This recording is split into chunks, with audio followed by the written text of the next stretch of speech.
प्यारे बच्चों नमस्कार। मस्ती वाली पाठशाला में मैं सौरभ पांडे आपका स्वागत करता हूं। अपने पिछले वीडियो में हमने अलजेब्रा ऑफ कॉम्प्लेक्स नंबर्स की शुरुआत कर दी थी और उसमें हमने देखा था कि दो कॉम्प्लेक्स नंबर्स को कैसे ऐड किया जाता है और कैसे मल्टीप्लाई किया जाता है। हमने ये भी देखा था कि दो कॉम्प्लेक्स नंबर्स का एडिशन या उनका मल्टीप्लिकेशन किन प्रॉपर्टीज को फॉलो करता है। हमारे आज का चर्चा का विषय होगा दो कॉम्प्लेक्स नंबर्स का डिफरेंस निकालना, दो कॉम्प्लेक्स नंबर्स का डिवीजन करना।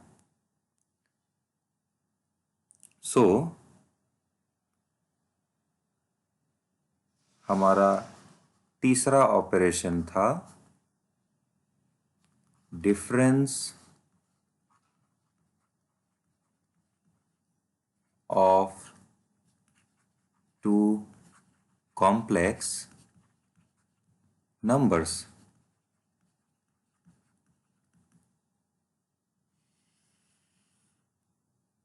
हमारा मतलब क्या होता है जब हम दो कॉम्प्लेक्स नंबर्स का डिफरेंस निकालते हैं। हम मान लेते हैं कि दो कॉम्प्लेक्स नंबर्स हैं Z1 और Z2। Let Z1 is equal to X1 plus IY1 and Z2 is equal to X2 plus IY2 be two complex numbers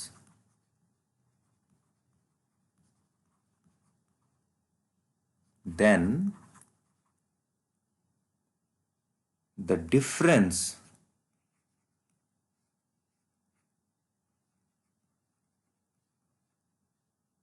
Z1 minus Z2 मैंने ये लिखा है। Then the difference Z1 minus Z2 is defined as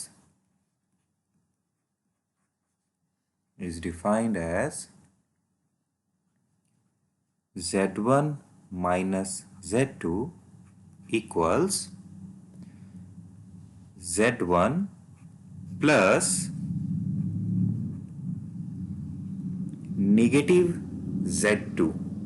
हमने पिछले video में देखा था कि हर कॉम्प्लेक्स नंबर Z के कॉरस्पॉन्डिंग एक नेगेटिव Z भी एग्जिस्ट करता है।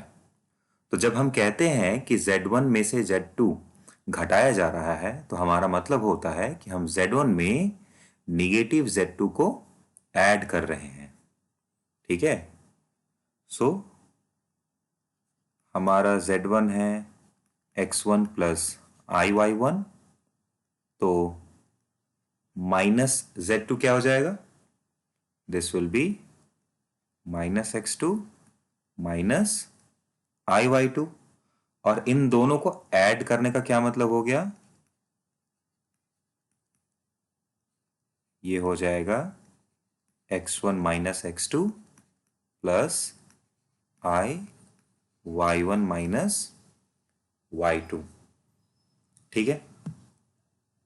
अब मुझे बताइए, क्या दो कॉम्प्लेक्स नंबर्स का डिफरेंस क्लोजर प्रॉपर्टी को सेटिस्फाई करेगा?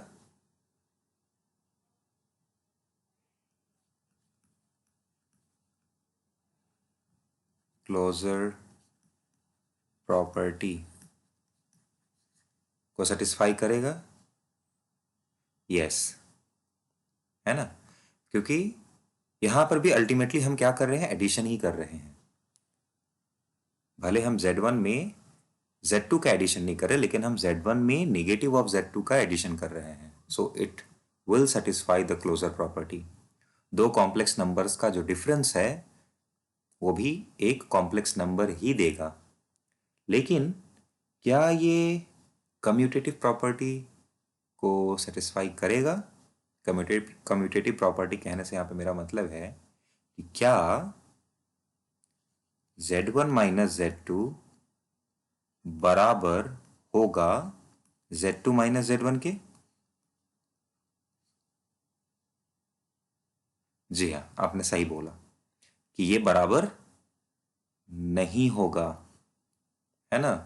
सो difference of two complex numbers does not satisfy or does not follow the commutative property.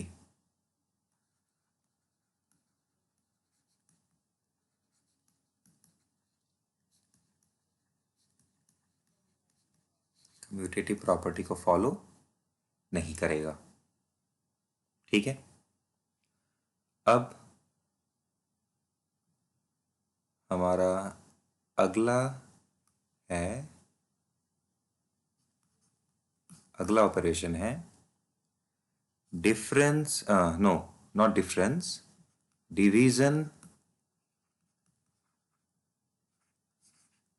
Of two complex numbers.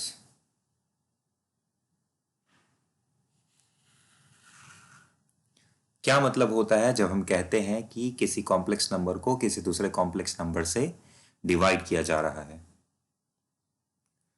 So let z1 equals x1 plus iy1 and z2 equals x2 plus iy2 be two complex numbers,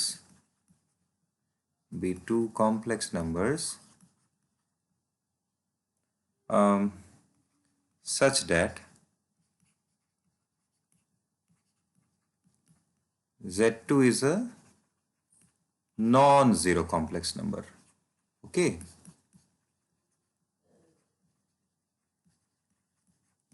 मैं मानता हूं कि z2 एक non zero complex number है।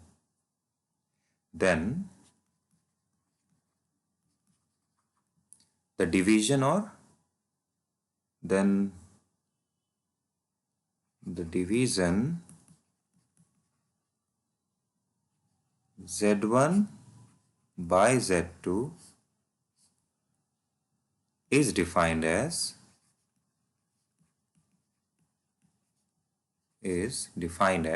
how do you define it? तो z1 को z2 से divide करने का मतलब है कि z1 को हम 1/z2 से मल्टीप्लाई कर रहे हैं। अपने पिछले वीडियो में हमने देखा था कि z2 क्या है, 1/z2 क्या है, 1/z2 is nothing but the multiplicative inverse of z2। Okay, so z1 को z2 से डिवाइड करने का मतलब हुआ कि हम z1 को 1/z2 से मल्टीप्लाई कर रहे हैं। Okay, provided z2 is non zero, है ना, जिससे डिवाइड करने वाले हैं वो नॉन जीरो होना चाहिए। z2 is not equal to zero. Okay, so z1 हमारा क्या है भाई, x1 प्लस iy1, z2 क्या है, x2 प्लस iy2। इसका मतलब हो गया x1 प्लस iy1 और 1/x2 प्लस iy2 का क्या मतलब था? Yes, this was nothing but x by x square plus y square, यानी कि x2 by x2 square plus y2 square plus i into minus y2 by x2 square plus y2 square. इसे मैं ऐसे भी लिख सकता हूं, x1 plus iy1 into x2 माइनस iy2 by x2 square plus y2 square. So इस तरीके से हम एक कॉम्प्लेक्स नंबर को दूसरे कॉम्प्लेक्स नंबर से डिवाइड करते हैं।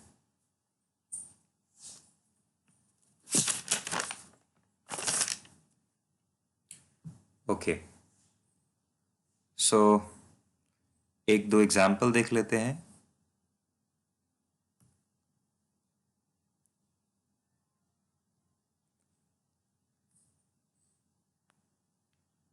So it says find 2 plus 3i by 1 minus i। हमें बोला गया कि ये निकालो। कैसे निकालेंगे? यहाँ पर हमारा z1 किसके बराबर है? 2 प्लस 3i के बराबर है। z2 किसके बराबर है? 1 माइनस i के बराबर है। तो इस वाले कॉम्प्लेक्स नंबर को इससे डिवाइड करने का मतलब हुआ कि न्यूमरेटर वाले कॉम्प्लेक्स नंबर के साथ डिनोमिनेटर वाले कॉम्प्लेक्स नंबर के इनवर्स का मल्टीप्लिकेशन करना है। सो what is my 1 by z2,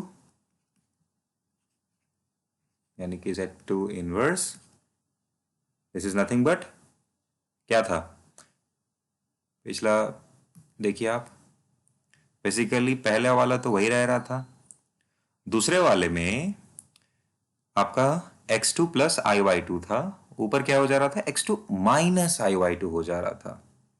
और नीचे आप क्या कर रहे थे? डिनोमिनेटर वाले कॉम्प्लेक्स नंबर के रियल पार्ट और इमेजिनरी पार्ट का स्क्वायर करके आप ऐड कर दे रहे थे, है ना? सो ये क्या हो जाएगा हमारा? 1 by z2, this will be nothing but 1, और क्या बोला? इस माइनस को क्या करना है? प्लस कर देना है। So this is 1 plus i divided by not under root, sorry, I am sorry, उसके बाद रियल पार्ट का स्क्वायर और इमेजिनरी पार्ट का square. This is 1 plus i by 1 plus 1, यानी कि 1 प्लस i बाय 2। सो ये हमें 1 बाई z2 मिल गया। So what is my 1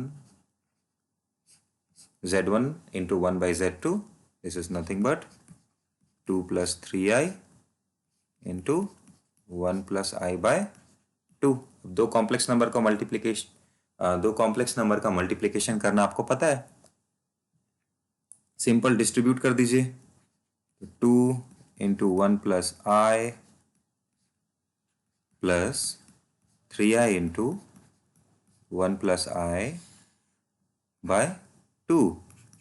This will give me 2 plus 2i plus 3i plus 3i square by 2, which will give me 2 plus 5i, और 3i square क्या हो जाएगा?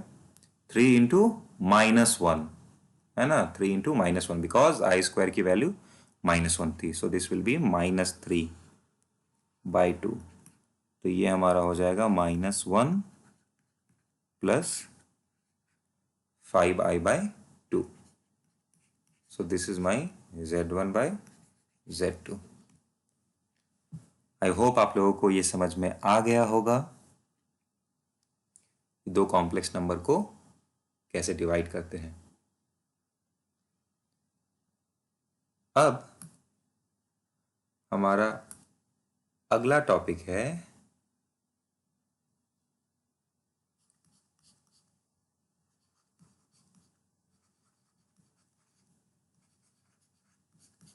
स्क्वायर रूट ऑफ अ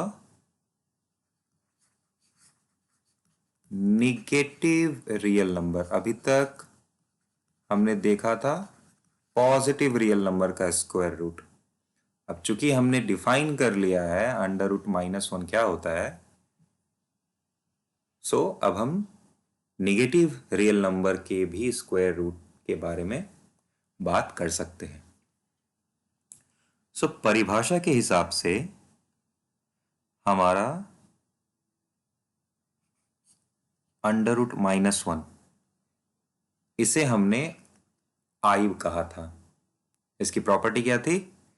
अगर आई square किया जाए तो हमें, आई का स्क्वायर किया जाए तो हमें -1 मिलेगा। ओके, सो हम कहते हैं कि -1 का स्क्वायर रूट आई होगा। लेकिन अगर मैं आपको कहूं कि आप माइनस आई का भी स्क्वायर करो तो क्या होगा? ये माइनस आई का स्क्वायर मतलब -1 का स्क्वायर इंटू आई स्क्वायर। -1 का square is 1 and I square is -1। So minus I square भी हमें -1 ही दे रहा है। इसका मतलब हम कह सकते हैं कि माइनस आई भी -1 का एक स्क्वायर रूट है। सो वी कंक्लूड, हम कंक्लूजन निकालते हैं कि i and minus i both are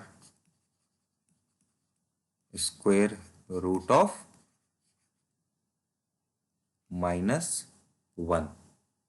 ठीक है, आई और माइनस आई दोनों के दोनों -1 के स्क्वायर रूट होंगे। लेकिन आपको यहां पर ध्यान रखना है, नोट,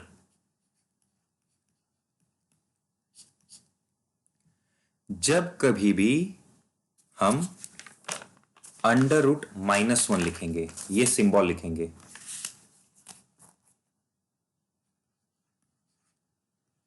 जब भी ये सिंबल आपके सामने लिखा जाएगा बाय सिंबल अंडर रूट -1, जब भी ये लिखा जाएगा तो आप इसका मतलब सिर्फ और सिर्फ आई समझना। By symbol under root -1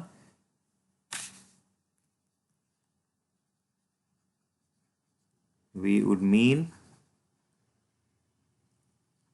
I only। Okay, जब भी आपके सामने -1 अंडर रूट -1 लिखा जाएगा तो आप उसका मतलब आई ही समझना। ठीक है, माइनस आई मत समझना। अब चूंकि हमने अंडर रूट -1 को परिभाषित कर लिया है, उसकी समझ हमें हो गई है, अब देखते हैं बाकी के भी। सो सपोज अगर मैं √5 आई लेता हूं, अंडर रूट 5 आई का स्क्वायर करता हूं मैं, तो मुझे क्या मिलेगा? √5 का स्क्वायर इंटू आई स्क्वायर। √5 का स्क्वायर का मतलब 5, आई स्क्वायर का मतलब -1, सो आई गेट -5। अब चूंकि मुझे √5 आई का स्क्वायर करने पर -5 मिला है, तो मैं कह सकता हूं कि √5 आई -5 का स्क्वायर रूट है। ओके, लेकिन अगर मैं -√5 आई का भी स्क्वायर करता हूं तो भी मुझे -5 मिलता है। तो यहां पर हम कह सकते हैं कि √5 i and -√5 i both are square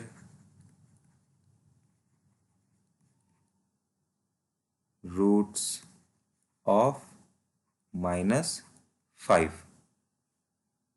लेकिन फिर से वही हमारा नोट, जब भी हमारे सामने ये सिंबल लिखा रहेगा under root -5, we will mean only √5 I.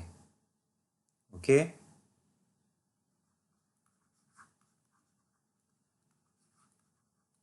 by the symbol this means under root -5 we mean only under root 5 i, not minus under root 5 i. ठीक है, इसे आप ध्यान में रखना। अब एक बहुत ही छोटी सी बात जिसके बारे में आपको पहले से भी पता है, लेकिन चूंकि अब हमने कॉम्प्लेक्स नंबर डिफाइन कर लिया है तो उस पर चर्चा करना ज़रूरी है। सपोज मैं आपको दो नंबर्स दे रहा हूं, x एंड y।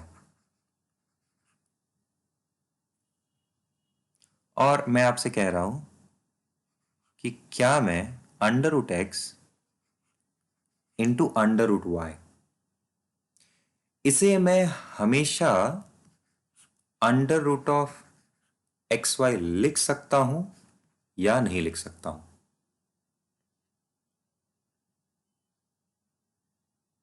अगर मेरे x और y दो रियल नंबर्स हैं, ओके, मैं यहां पर और लिख देता हूं, if x and y are two real numbers,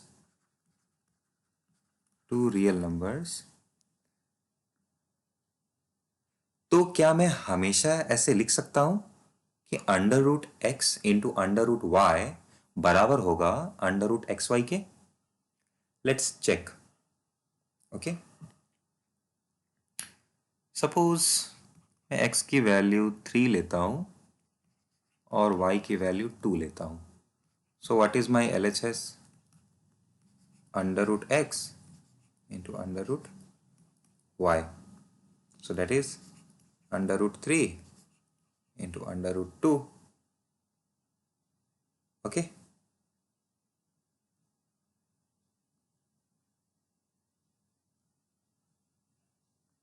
and that can be written as under root 3 into 2, which is under root 6. कोई प्रॉब्लम नहीं है। अगर मैं x की वैल्यू 3 लूं और y की वैल्यू -2 लूं, y की वैल्यू -2 लूं, सो मेरा रूट x रूट y क्या होगा? Root 3 root -2, this will be root 3 into root 2i, और ये हमारा रूट 6i के बराबर होगा, और इसे हम अंडर रूट -6 लिख सकते हैं, और ये 3 इंटू -2 लिखा जा सकता है, कोई प्रॉब्लम नहीं है। इसके बदले अगर मैंने x के जगह पर -3 लिया होता और y की जगह पर 2 लिया रहता, तब भी आप देख सकते थे कि ये वैलिड है। लेकिन अगर मैं x की वैल्यू -3 ले रहा हूं और y की वैल्यू -2 ले रहा हूं, so what is my root x into root y? This is under root -3 under root -2, this is root 3i into under root -2 क्या हो जाएगा? root 2i, so root 3 into root 2 is root 6, और i into i क्या हो जाएगा? I square, so this will give me minus root 6. but अगर मैं root xy करता हूं, so this will give me under root -3 into -2 root 6. so ये और ये बराबर नहीं है। इस केस में मैं नहीं कह सकता हूं कि root x into root y root x y के बराबर होगा, मैं नहीं कह सकता हूं, है ना? So this statement is not always true, है ना? Not always true.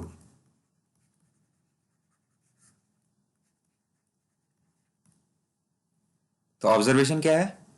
ऑब्जर्वेशन यह है कि अगर x और y दोनों पॉजिटिव हैं, या दोनों में से कोई एक पॉजिटिव है और दूसरा निगेटिव है, उस केस में मेरा ये एक्सप्रेशन ट्रू होगा।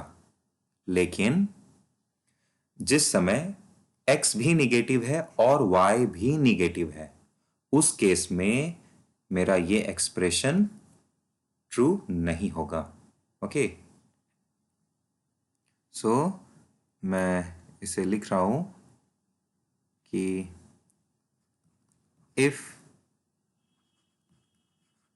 X y both are positive, या तो दोनों पॉजिटिव हो, या फिर एक्स पॉजिटिव हो वाई निगेटिव हो, या फिर एक्स निगेटिव हो y पॉजिटिव हो। दोनों एक ही मतलब है कि एक पॉजिटिव होगा और दूसरा नेगेटिव होगा। Then only we can write under root x into under root y equals under root x into y. Then only we can write if x is negative and y is negative, then root x into root y is not equal to under root x y. आपको ध्यान में रखनी है ये बात, okay.